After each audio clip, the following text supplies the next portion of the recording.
Hello and thanks for joining us for France in Focus. This week we're examining the state of France's cultural heritage.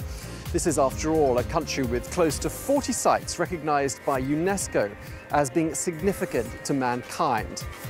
Well, maintaining these old historic treasures, which include castles, cathedrals, even the banks of the River Seine, is a huge responsibility for the French Culture Ministry, costing them billions of euros every single year. Well, I'm now standing in front of Saint-Eustache, an example of a centuries-old church in the middle of Paris, which requires major work and renovation. But in a country with a strong sense of separation between church and state, not all of France's old religious buildings are afforded quite the same level of attention as this one, as we're about to see now in this report from the southwest of the country.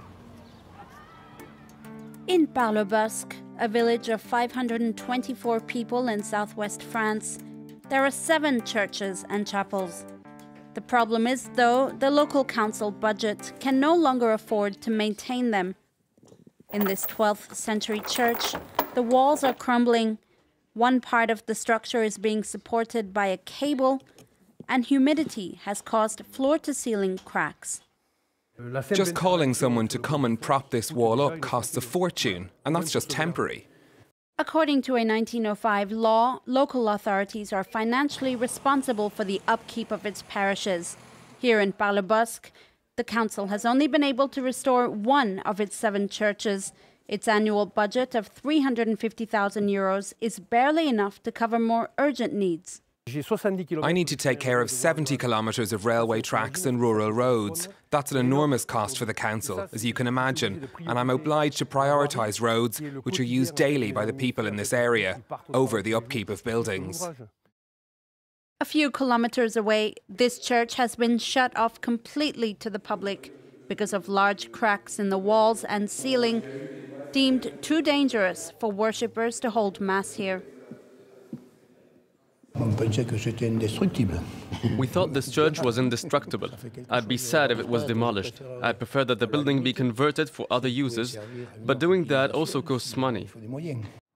Around 650 kilometers away, the mayor of Jussy-le-Chaudrier, a village in central France, is facing the same dilemma.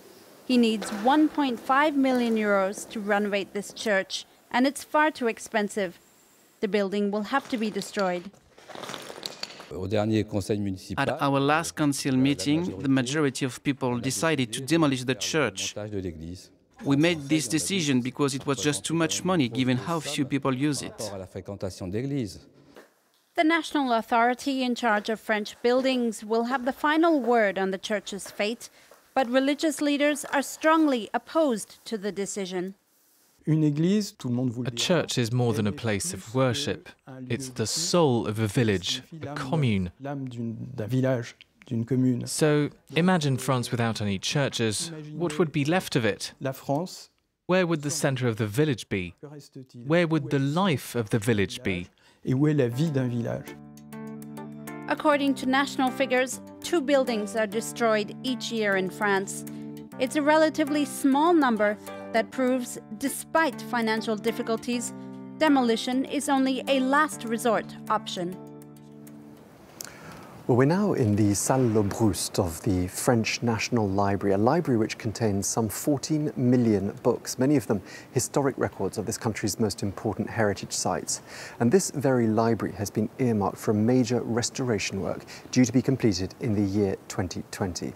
Well, to find out more about it, I'm joined now by one of France's architects-in-chief of the country's historic monuments, Jean-François Lagneau. Thank you very much indeed for joining us. You played a major role in the restoration of this library and this magnificent room, which is now complete. What was your role? In this case, it meant both restoring this room, which was first inaugurated in 1868 and hadn't been cleaned up since, so not for more than 150 years, and also modernizing the room to the needs of today's readers. So there were 2 tasks. On the one hand, just cleaning. That enabled us to bring back the splendor of the colors that you can see. And at the same time, to adapt it to modern needs. In Labrouste's time, there was no electric light. They had to work using only daylight. When we talk about restoration, are we talking about the same notion, the same concept, the same goals in all countries? Or do you think France has its own way of restoring buildings? No, I think we all have mostly the same idea of what restoration is. But it's true that each country has its own vision of how the work should take place.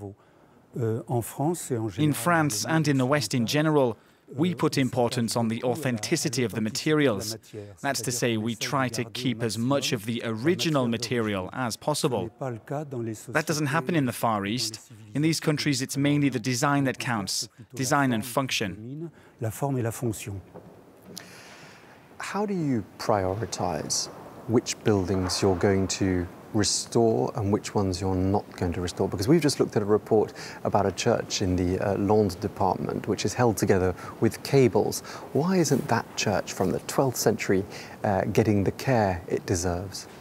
That's obviously the big problem. But in France, we have the National Heritage Agency that keeps track of all the buildings that are protected, as they are of historical importance, and they know what the emergencies are. Also, clearly, they have to find enough money to pay for these restorations. They find the financing through the state, which subsidizes most historical monuments, and also through the owners. The owners are often local governments or individuals who don't always have enough money to do the restoration. That's the main problem. Just lastly, is there one monument, either in Paris or anywhere else in France, close to your heart that you would really like to see restored to its former glory? For a long time, I would have said the Tour Saint-Jacques, but I restored the Tour Saint-Jacques about 10 years ago. So now there's a building that I'm going to start work on, and I have been waiting for years to do this. It's the church Saint-Gervais-Saint-Protais. It's a beautiful 17th century church in the center of Paris. Well, thank you so much for sharing that with us. Jean-François Lagneau, one of France's architects-in-chief of the country's historic monuments. Thank you. We're going to head now to the northern suburbs of Paris, to the Saint-Denis Basilica, a magnificent example of Gothic architecture and the burial place of numerous French kings and queens. Well, until the middle of the 19th century, it had a magnificent spire which was dismantled after a powerful storm. But now, 170 years later, there are plans to rebuild that spire. But as we're about to see, it's a highly political issue. The necropolis of French kings is still standing, although not all of it. Saint-Denis Basilica, a jewel of Gothic art, lost its upper part in 1847. Called the spire, it stood 86 meters tall for 7 centuries, until it was struck by lightning and had to be disassembled stone by stone for safety reasons.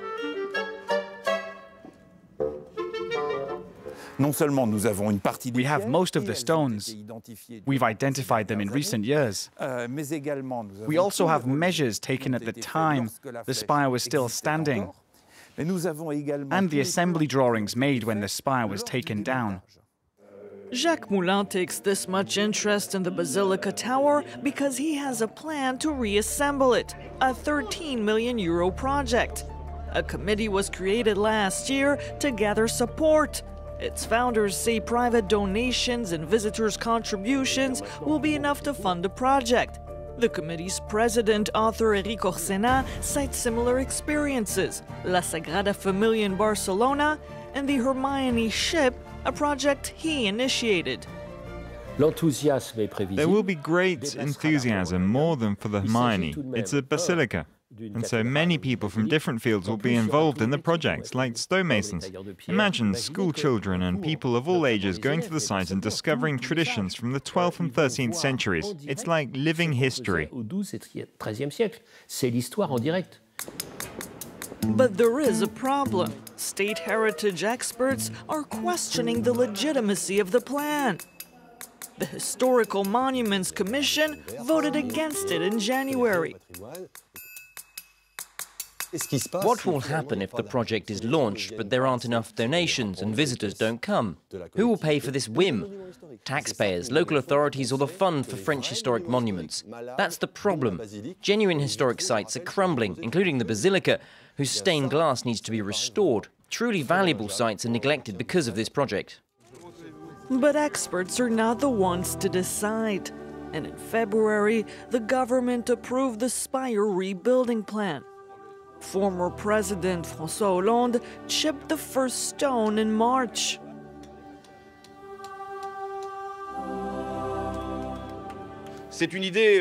This project is meaningful because it unites people in Saint-Denis.